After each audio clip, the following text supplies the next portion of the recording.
do a self-analysis on things you enjoy. Be visible. Let people know what you're doing. Opportunities are vast. I'm a living, breathing, walking testimony. Quite a number of Nigerians already have that mindset of what good can come out of this place. And that's one of the things that is hindering us. I went to Calabar in 2021. It was the Obutu Cattle Ranch. Oh my God. The view there is amazing. You get to experience nature in its truest form. The nature that we have in Lagos.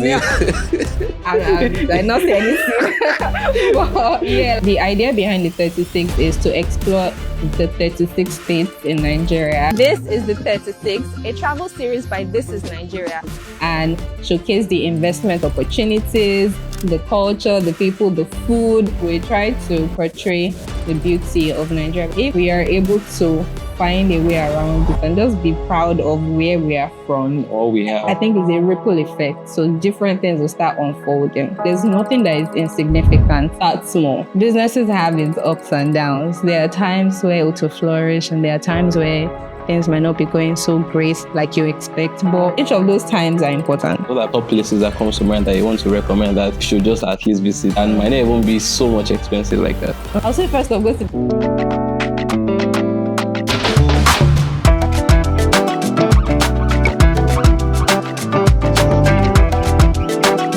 Hi, Ali. Hi. Welcome to Amazing Express with Joshua and I again. Thank you. Awesome. So there are usually moments when things shift for different people at different seasons of their life. You shared how 2022 you decided to just start exploring life much more. So what was actually happening in that season that led you to saying, I think I just want to experience life in a different way. I want to really explore my environment. What was it for you? Okay, so I'll say I actually went back to 2015 was when I had that aha moment, but for some reason I stalled up until 2022. So 2022 for me was it was that period where I finally decided to live life on my own terms, right? Before that, I'd been doing what society expected of me, right? You go to primary school, go to secondary school, go to university, get a job, and then that's like maybe get married and all of that, right? But I always felt different. I always felt like I had to do something different, right? I wasn't comfortable with that norm and I wanted something unique. So that year I actually took a trip to Dubai and 2015 or 2022? Okay. 2022.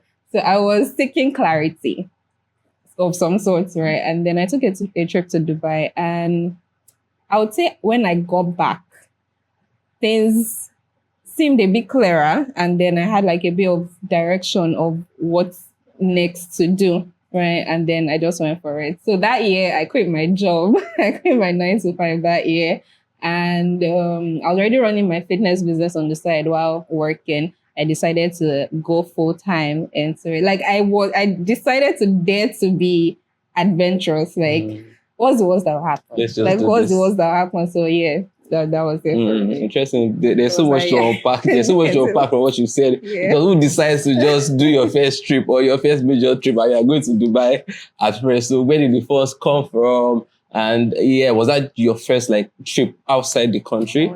No. Okay. What was that journey to the Dubai experience? So my first trip outside the country was when I was younger. I went to the US when I was 8 at the time. No, the UK, not the US. I was 8 at the time. So the family trip. After that trip, I think that trip did something to me, but like I was really young then, so I couldn't really process it. But I was able to see life outside of Nigeria, right? It was mind-blowing because I was like, oh, wait, so we're not the only ones in this planet. Like, wow. So it opened my eyes to like a world of possibilities. But then I was young, so it was like memory that eventually faded away. But then I knew that it started something in me. So like after that, I went on like several other trips, right? But that 2022, it was the first trip I paid for by myself.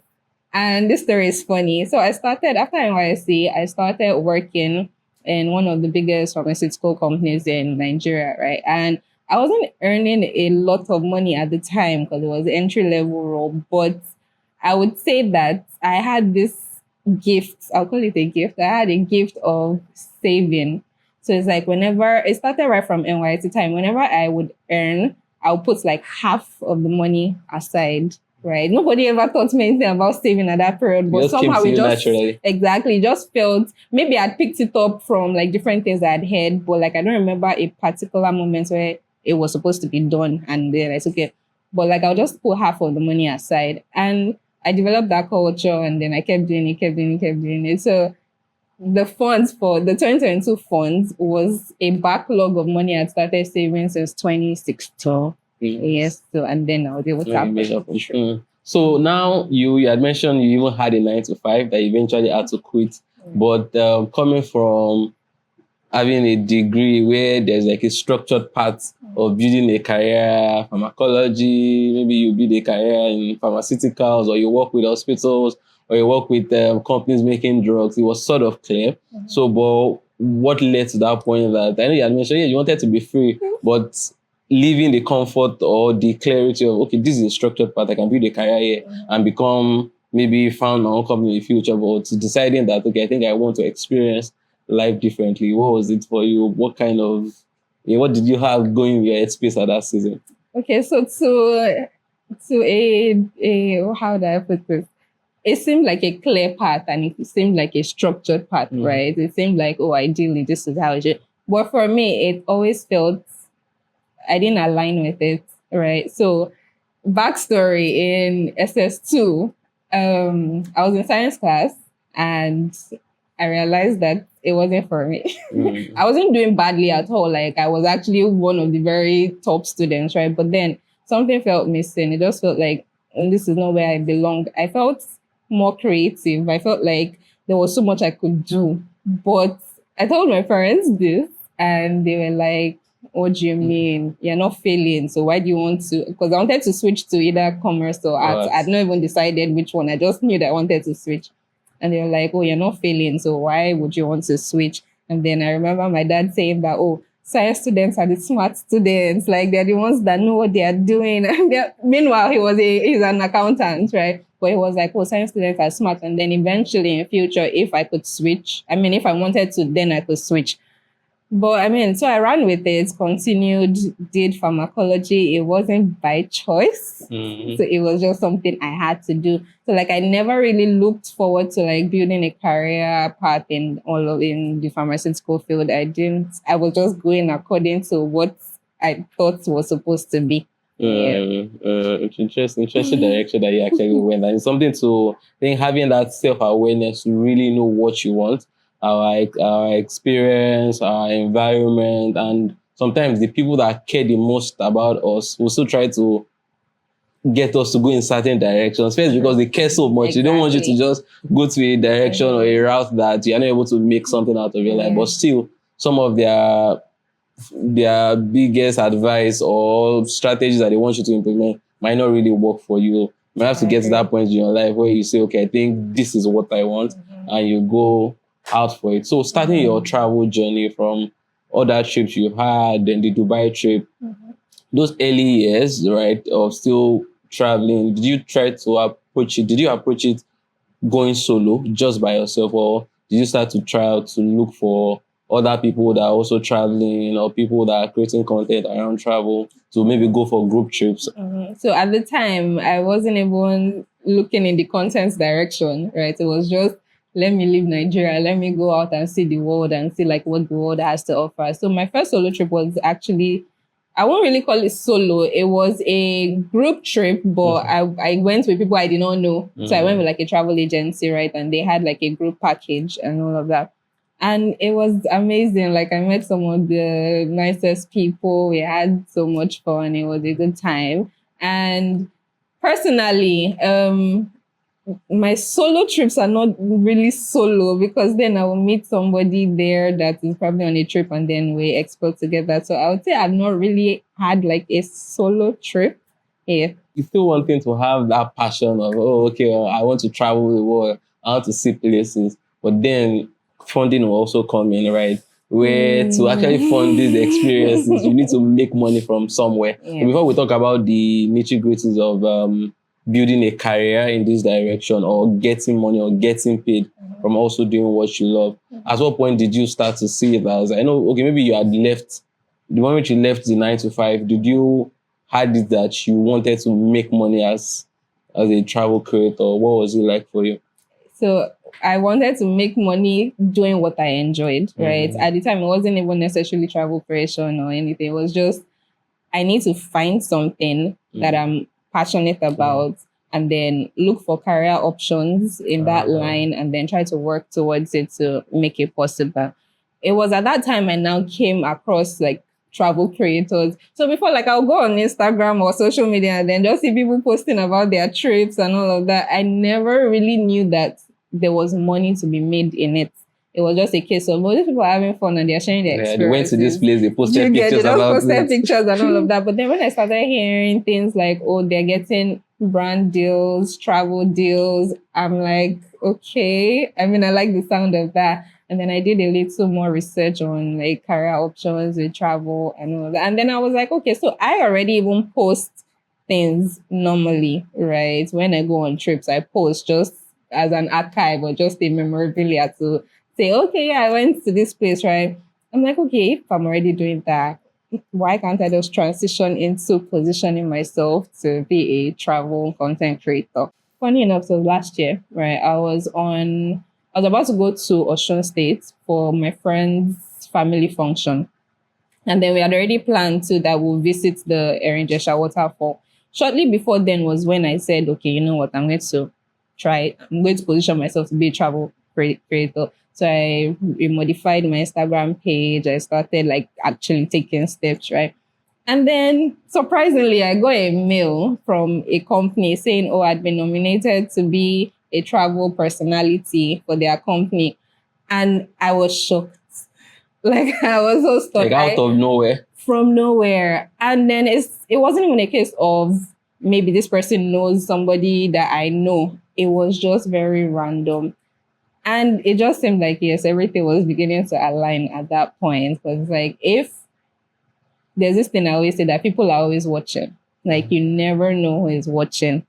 Obviously, they had probably gone through Instagram, searched on, and then seen it and then nominated me. So yeah, I think that's how that travel career started. Yeah, started. What was the experience like going to Erinjesha? So going there, it was interesting. It was I would say I had like a major mindset shift on that trip because before I'd been very keen on exploring the globe, like other countries, right? But I'm like, even in Nigeria, there's like places so many beautiful places in Nigeria to explore.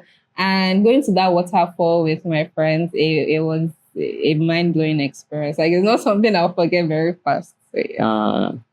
Are there other places in Nigeria that when you think about that, oh, you just cannot forget that experience? And when you have to recommend places that you think, even as Nigerians, you need to even explore, not talk of, let's say, foreigners that come, I want to know what the culture of Nigerians are like or culture of different states are like, which are the places that come to mind readily? Off the top of my head, I would say Calabar. I went to Calabar in 2021 and I went towards the Obutu Cattle Ranch. Oh my God. The view there is amazing. Like it's very, like you get to experience nature in its truest form. The nature that we have in Lagos. I not say anything. But yeah, like the grasses, they are green and their green is green. The sky is clear. Like it's such a beautiful place. So I would definitely recommend that place. But we don't even know what the state of Obodo looks like now. I think over the years, I'm not sure how well the ranch is still retaining what it used to be. I mean, I think there's a huge opportunity for the tourism space in Nigeria to be remodified, right? So we have like a lot of things here in Nigeria. Like we have a lot of things. Maintenance is something that needs to be intentionally worked on. Like effort needs to be put intentionally on maintenance. And if that is achieved, which is one of the things that I'm trying to achieve on a side project I'm working with, This is Nigeria. So it's like we try to portray the beauty of Nigeria because bad news about Nigeria, it travels fast. Like globally, Nigeria is not up there in like their good list. So we're trying to create that voice or just showcase the beauty of Nigeria. And I believe that like with that partnership, we can properly like put more effort into tourism space and then create a structure for maintenance for all these beautiful places because Yeah. there's so much beauty. So much much actually. beauty When in you go to Nigeria. some places where maybe you've not been to or you hear about, you look as if also we really still have something, because there are sometimes, let's say the Dubai now, the sand, there are still places in Nigeria that has something very similar when you go to the north and some places, yeah. but there's still a lot of things that still needs to be fixed. Sometimes maintenance, funding, and investment. We'll talk about the 36 like stuff you are starting trying to do also. But what are like the biggest maybe challenges you've also faced as a creator, or that you think as a nation that we still have that is hindering us from really telling our story or really showcasing the really beautiful parts of Nigeria? Okay, so aside maintenance, I would say mindset. So like a lot of quite a number of Nigerians already have that mindset of, oh, what is there? Like I think you know this thing of see finish. When you've been in a place for too long and then you stop seeing the good parts of it. I think so many of us have that mindset of what good can come out of this place, right? And that's one of the things that is hindering us. Hello, sorry for the break. I know you're enjoying the episode. Please, if you haven't subscribed, please just hit the subscribe button, click the like button, and also leave a comment. Share to friends and family. It goes a long way to help the channel. You can get right back into the video. Because if people have that positive mindset of, yes, we're not where we want to be, but like we can get there if we're being intentional about it, I think it will go a long way. Like even in the littlest of ways, like instead of throwing paper on the floor, you drink the water, throw it on the floor, like look for a trash trash can, it put it in. properly. If there's no trash can, put it in your bag. When you get home, there's definitely a dustbin in your house, put it there. So it's like those little things, they count for a lot. And if we can begin to put it in place, then it will make Nigeria like a better place. Another thing is, I would say investments, right? And everything intertwines.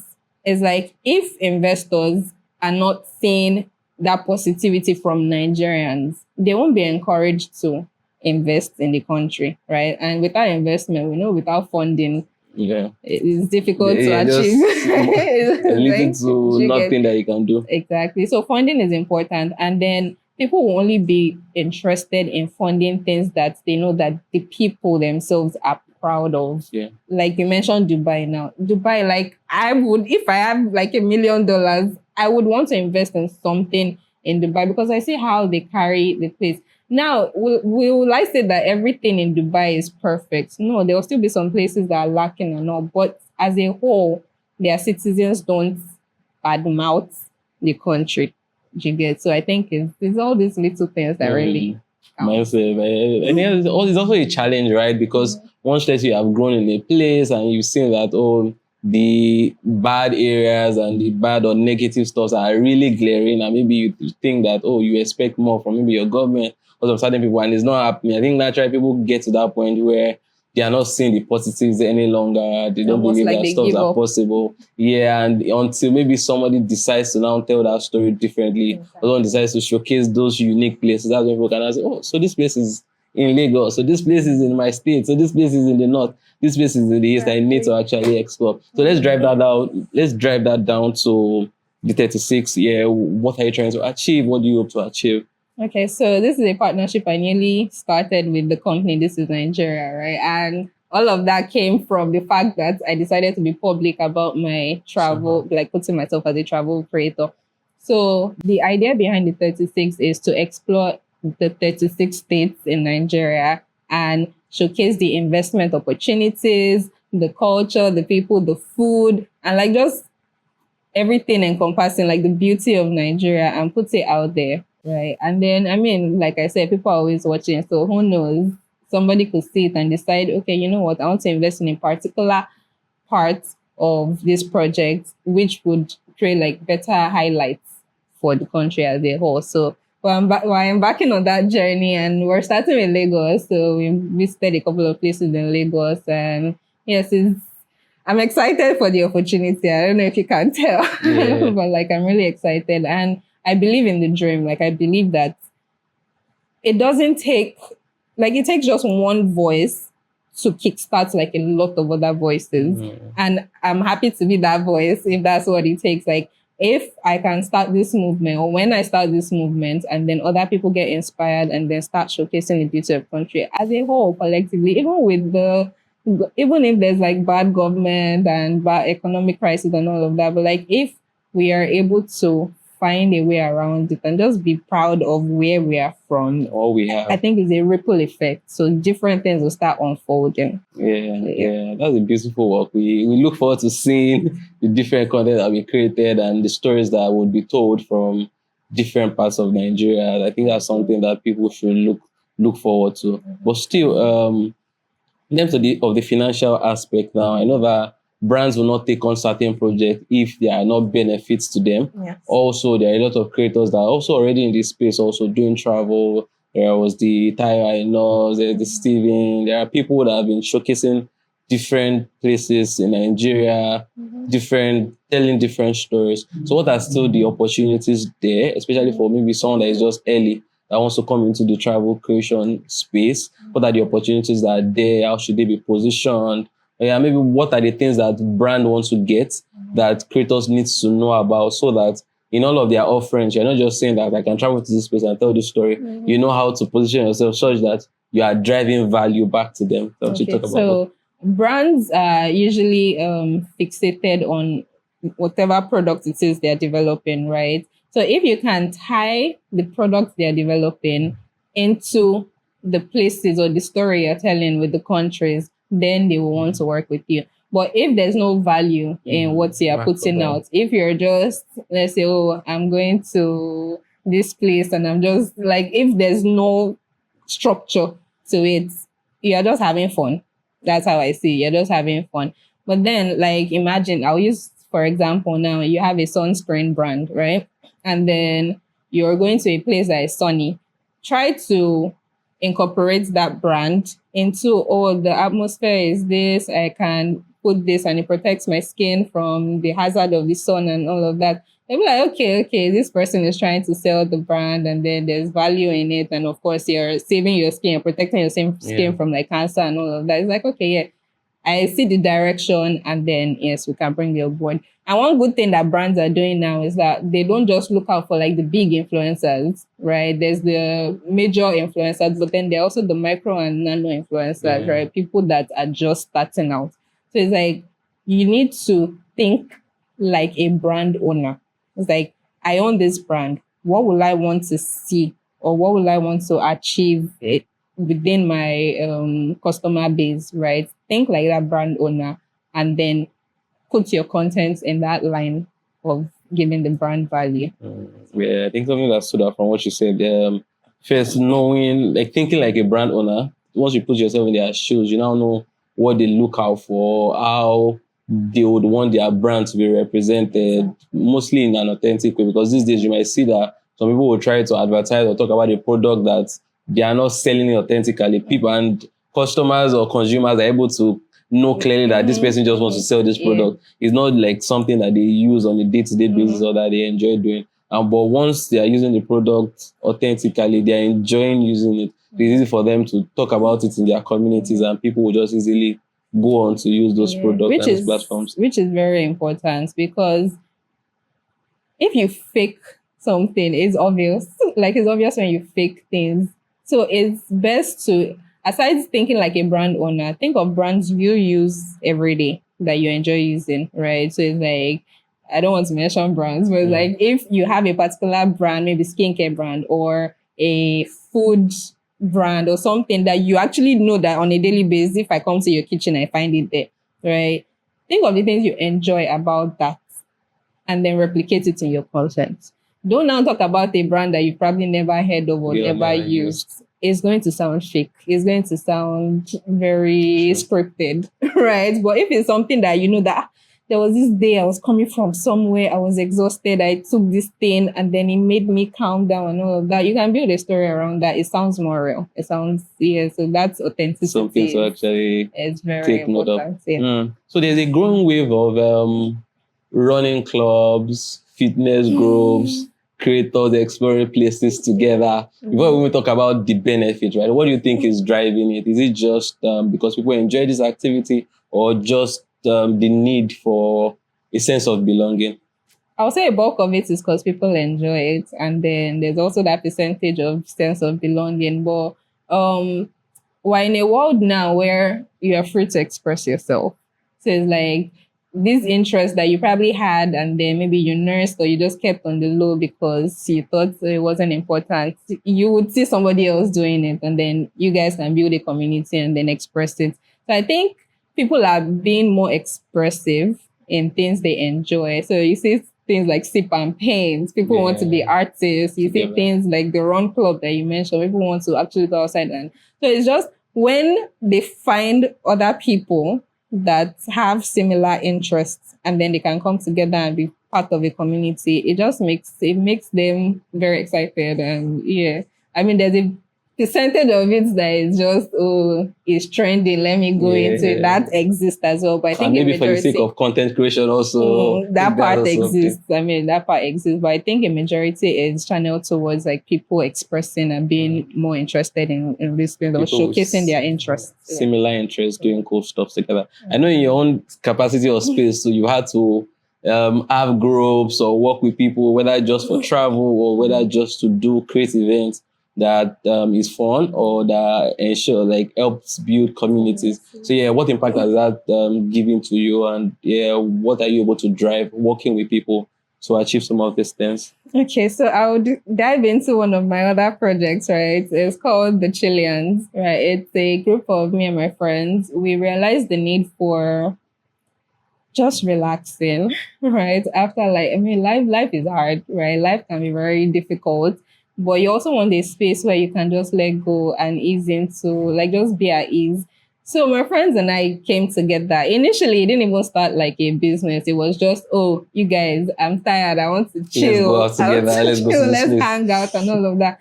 And then eventually we saw the gap. Like there was an obvious gap of other people to wanting these things, but they didn't know how to go about it, or like, or they would go out for events and then maybe feel like they're the only they only know themselves, like they probably don't know how to mingle and all of that. So we took it as a challenge upon ourselves, right?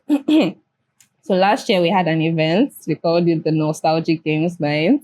The idea was to bring back the old days, so our young days when we played Tinko, 1010, all of that. And we just wanted a space where people would come together and just relax and Chill. let loose. And we tried that and it worked. The turnout was great. So we did it again. It was great. We had an event in March and that was great too. So it just goes to show that your interests can actually be a source of value to other people without you knowing. Like there's nothing that is insignificant, right? So anybody saying, oh, we are going to play games or I'm paying to go and play, it doesn't seem realistic. So our parents, it would just seem like, why are you wasting your time? Yeah. But like these are things that people need, and then we're able to work on it. And we have like a lot of things in the pipeline. But yeah, I feel like that community, that sense of building is very important. Yeah, really, really cool. People with similar interests, you come together to do stuff, and I think the excitement just becomes bigger. And that sense of belonging also, where you know you are not alone. Because for everything that you need, maybe you think I need to go out more, I need to make more friends. There's somebody out there that also That has one- exactly. that one that thing. But if you can now Exactly. like put it out there, look for similar minds, so to make it happen. So you can like create something really. But still, there are still some sort of people that usually feel that maybe like an introvert, I can't be the one to call people together to get something done, or maybe I don't even have the funds to experience places, to just say I want to randomly go to Ogun State to go and see something, or go to Port Harcourt, or go to this place. What would you want to tell those kind of people? First off, I want to ask if their introversion, if they are comfortable with being an introvert, because some people are comfortable being introverted, and for those kind of people, I think they're fine with their space, right? They might not necessarily want to go out and explore and all of that. But if your introversion And you want more. exactly, if your introversion is a case of you don't know how to start or you don't know where to get these things from, I would first say start small, right? Go on social media. There are a lot of events. You can type in keywords that say whatever it is you're interested in, maybe travel. Type in a keyword travel. You will see like group travel plans. see the one you can afford, the one you can't afford. It doesn't even have to be outside your city, right? It could be maybe like a Chilean's event, right? Where okay, you meet people there. And then from an event, you need to open yourself up to actually having conversations with people. Because if you go there like, oh, you want to make friends, but then people come to meet you, say hello, hi, my name is this, and you're like, Fine. as in giving one word is like, are you even trying? So like be open-minded. Just have that mindset that you're going there to mingle with people, to get to know people. And before you know it, if you connect with a person invites you for something else, invite you for another thing, tell you, oh, have you heard about this? And before you know it, like they've already opened like a big net of things that you can be interested in. But you actually have to be intentional about it. I like to preach on intentionality because I would say once upon a time I was an introvert, right? But I decided that nobody's going to come and meet me inside my house and say, oh yeah, let's go out. It's like I actually have to go outside. And then I did. And then it has yielded a lot of great things in my life. So just be intentional about like things you want to do and things you have interest in. Be intentional about it.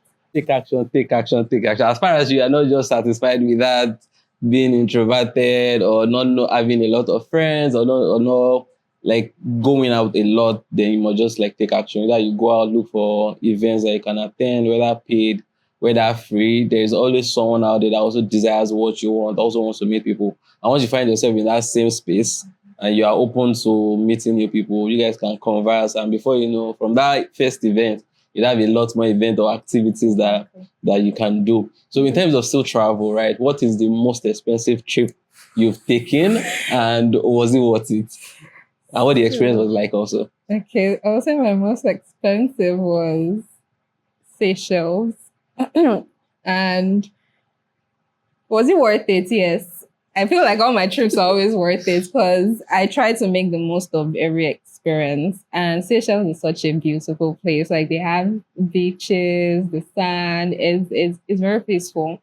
And it was a culture shock for me because their beach is not paid for. Like you don't pay to go to the beach. You just stroll in and stroll out. And I was amazed. I'm like, wow. So yeah, I think that it left a lasting impression. It's still one of the trips that when I'm feeling down or sad or anything, I just think about it. I'm like, okay, let's Seychelles. So yeah. Are there other like culture shocks also that you experience or being a creator, let's say, or traveling in Nigeria from other countries? I think one of them that even people know is how in Nigeria now, just take your camera trying to snap a place. You just see maybe area boys trying to come around. Why are you filming here? Why are you doing? Are there other things like that that makes creating in Nigeria a bit different from other places? It's a good thing you mentioned this because one of the places we visited, right, for This Is Nigeria, we actually wanted to shoot and then it became an issue, right, bringing out the camera and all of that, right, which is why most creators now would rather just go with their phones, just not to attract attention because nobody's coming to harass you if you're using your phone. But like once you bring up that gimbal, you feel like you're using it for one big project, they must think their own share. Yeah, so I mean that's one thing. Then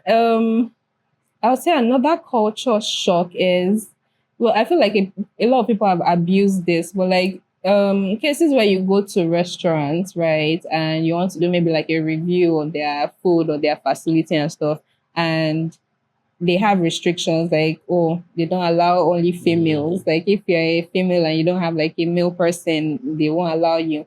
That one, I don't blame them entirely. It's because some creators have abused it by just going to the facility, exploring and everything, and then you don't purchase anything. Take pictures. You just take pictures, you change outfits multiple times, walk around, and don't purchase anything. I mean, at the end of the day, it's a business as well. And then the business owners want value for their money.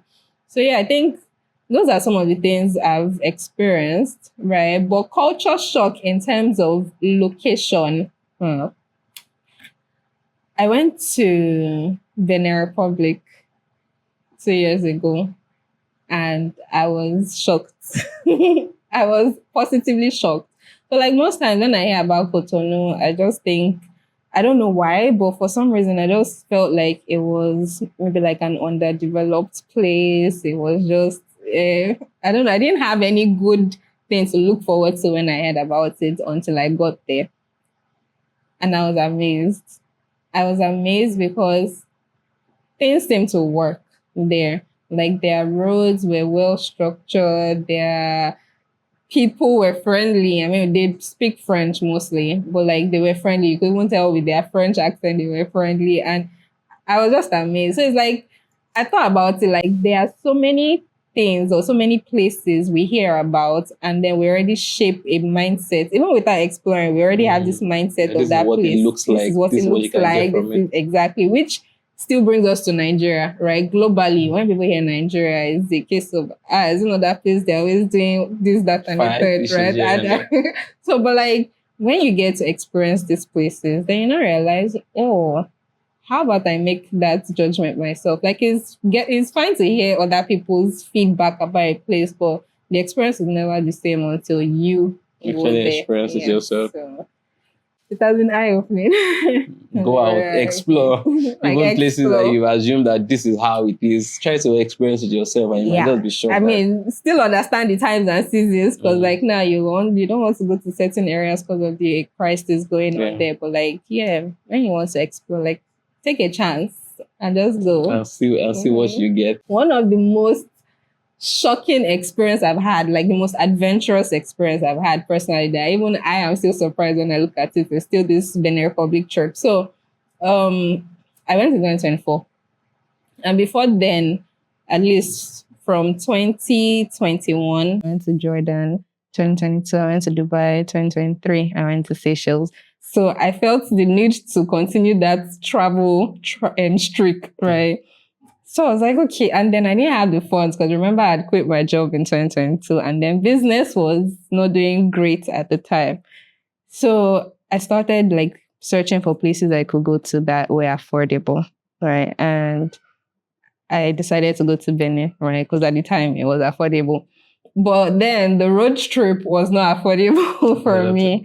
I now decided to go by boat, right? And it was scary because it wasn't even those covered boats or anything. It was like this banana, like canoe, And you but just with a speed wear engine. like I remember telling my sister that I did that. She's like, don't never do that again. And then I was like the only female on the boat. There were like 20 men on the boat, and I was the only female. And I did not know anybody. So I think it was very risky. It was a very risky trip, but I enjoyed the entire thing. Like it was worth it. So I see myself as very adventurous. I can just wake up I just decided to go and do something. It takes so much God to do it. I say, let me just go and do it irrespective of how easy it comes. So just like how you had wanted to look for much more expensive places to go to, maybe outside the country, and you just thought about, oh, there's someone somewhere close by that I can go. Are there other really cool places that you'd recommend for people that, because there are a lot of Nigerians that they are in Nigeria or Lagosians, but they've still not experienced some certain places. What are places, top places that comes to mind that you want to recommend that you should just at least visit and just for that might not even be so much expensive like that. Okay, so if we're talking big regarding Lagos, right? I'll say first off, go to the beach. I personally like the beach, right? There's a Legoshi beach. So just go there, have fun, explore, and it's not so expensive to go to. Then depending on your personal interest, right? So I like art. So you go to Nikkei Art Gallery. Nikkei Art Gallery, as at the last time I went, is free to go into. So you can go there, explore, look at. There's something about just visiting creative places that opens up your mindset, right? So it's like you see that there's a world of possibilities. So places like that. Then if you're into pottery, I know there's this place on the island. I can't remember the name, Sarah something, right? You go there, do a pottery. So just For sure. think of like do a self-analysis on things you enjoy, right? And then go online, search about these places. So places that exist that are in line with your interests, or just talk to people about it and be like, oh, okay, I even want to go and do this. Do you know anywhere? And you'll be surprised that people know these places and they'll recommend to you. So yeah, those are some of the tips. Cool stuff. So fitness now, from a business aspect and also from a lifestyle aspect. I also know that big on running, community running with people, also even swimming, also swim 5K and stuff. So let's talk about fitness. Why is it important? And then how does it help your lifestyle as a person? And also building the business also. What has been the experience like, the ups, the downs, the maybe opportunity in this fitness space or challenges that we also don't see from outside? Okay, so fitness for me, there's a backstory, but let me let me start from where we are. So, working in the pharmaceutical space, right? I worked there for a little under 8 years, right? I realized that most of the medications that were being sold were lifestyle related for lifestyle related illnesses. So we have things like diabetes, things like hypertension, all of that, right? And it dawned on me that people mostly focus on treatment as opposed to prevention, right? And I started thinking, I'm like, how do we get people to not get to that point of you taking medication? Because once you get to that point, it's almost like a daily thing. Like you have to be taking these medications every day to treat whatever illness it is you have. But like, if you start taking steps from the get-go that would prevent all of that, why are people not doing that? Like, why is that not a thing? So I'm like, okay, how do we get to that point? And then fitness came to me, like just taking care of your body and your mind, like just prioritizing your health, taking it serious, looking for, and the beauty of living in this time is that there's so much information everywhere. It can be a blessing and a curse, right? But it's like nobody is hoarding anything. They tell you drink so liters of water a day. Drink it. They tell you, to stay fit, you may need to lift heavy, do strength training, do cardiovascular training, all of that, right? So that was the line of thoughts at which I started the business, to help people prioritize their health, right, by means of physical activities. In terms of how the business is going, especially in these times, I would say that I think one of the things that I've come to learn along the line is that businesses have its ups and downs. There are times where it will flourish, and there are times where things might not be going so great like you expect. But each of those times are important. Like now, when times are flourishing, you'd try to figure out why exactly it's going well. Is it a thing of, or people are buying into trends, or people have now finally decided to start taking their health seriously, all of that good stuff, right? And then when it's not going great, I think that's the time to actually now research more about, okay, how do I position myself or position the business in a way that is reaching the right target audience, people that actually have need for it at that time are seeing you, like you're being visible to those people. So yeah, I'm learning a lot. I'm not gonna lie, I'm learning a lot in the journey, and I would say it has been interesting. It has been a very interesting, right? Interesting journey. Yeah, cool stuff. Cool stuff. Building a company, and also the importance of fitness. Also, I think cannot be overestimated, right? Even if people are taking on new activities because of for content or just for belonging, as far as they are taking on the activities, it's still good for them on the long run. First, for your health, mentally, physically, instead of getting to a point where we now have to be, or you have to be dependent on medications, and sometimes it's for life, like you said, hypertension, medications diabetes. They are not cheap. They are not cheap currently. But once you do those lifestyle adjustments, and building in Nigeria can also be tough, but still, there are the good days, the not so good times, but learning from all of those processes, I think is really, really, really great. What kind of impact do you hope to make in the travel industry? Yes, you started already doing this and other ones that you hope to achieve, right? There have been top guys that have told stories. There are also other people also telling stories of Nigeria, different part of the country, or maybe Africa. What perspective do you have? What impact do you hope to make on the entire travel, tourism space in Nigeria, Africa? So personally, I would be fulfilled if the name Nigeria comes up and then is associated with good as opposed to evil. That is something that will be fulfilling for me. As to how to get there, I mean, the little steps I'm taking now. So like things as small as, I don't like to say small, but like things like, visiting these places and then even seeing for myself, because I'm Nigerian, but maybe I've gone to like 11 states, right? So it's like, as a Nigerian, I should be able to see Nigeria much more and then be able to use that lens, my own lens, to like project, maybe not project, but like to give an insight to what Nigeria is and like the good parts of Nigeria. So yeah, that would be something very impactful for me. Like when I achieve that, then I know that yes, I've started. Awesome. So, yeah. Cool stuff. It was been a very fun conversation. Trying to get our people, our listeners, to go out, enjoy Nigeria, enjoy the world, see things, see places. Is there any other thing that you want to leave us with? Yes. So I would say one of the things I've learned, right, along this journey is you can have a vision, but like don't overwhelm yourself with how to get there, right? It can be, you just start taking small steps, right? So start with, you assess yourself, you know, okay, yes, these are the things I want to do. What's the smallest, like, what's the 1% of the 100% that you can do right now that would take you to the next level, right? And then, like, opportunities are vast. I'm not even gonna lie. I'm a living, breathing, walking testimony. Opportunities are vast. So once you just be visible, let people know what you're doing, right? As long as it's good, let them know what you're doing, and then start taking small steps up until when you get to like the entire vision. So yes, I like that. That's such a beautiful way to like wrap up the entire episode. Yeah, just take action. I saw a quote recently where someone said, "A moving man would meet his luck on the way." You just have to move, take that step. So if it's that I want to make new friends, I want to just enjoy life, take the action. What's the first one? Is it attend an event? Is it reach out to friends that I think might be interested in going out to do something? Is it starting a business like Ali? Try and just be visible. Like people, you just cannot tell.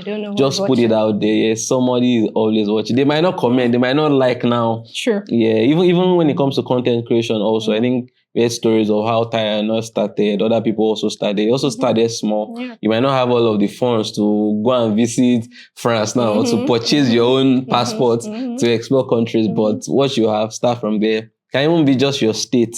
You just check out places. It could just be your neighborhood. Exactly. I mean, you can start with your streets story. because like how many places in your streets do you even know? So it could be your neighborhood. And it doesn't have to be like very refined. Even these days now, people, once it's authentic, people would relate to it. Because there are people that they don't have the best of houses, they don't have the best of streets, but they're just telling the story from the way it is. And people will just, I feel people will follow, people will like, and just put yourself out there. And even for content creation also, you might not get the likes now, you might not get the followings now, but eventually when people come, they must see something. If they just come to your page and it's bland, just I don't think you may have so much value to offer, but there's just not enough evidence. Thank you so much, Ali. We've absolutely enjoyed this conversation. I trust that our listeners also have enjoyed it, whether they are listening on Spotify or on YouTube or any platform where they get to watch this episode. We'll continue to bring top and amazing people doing cool stuff, great exploits to just inspire you, point you in the right direction of resources, and be a constant reminder that you can do great things from small place or from even any place you find yourself. We'll catch you guys on the next one. Bye.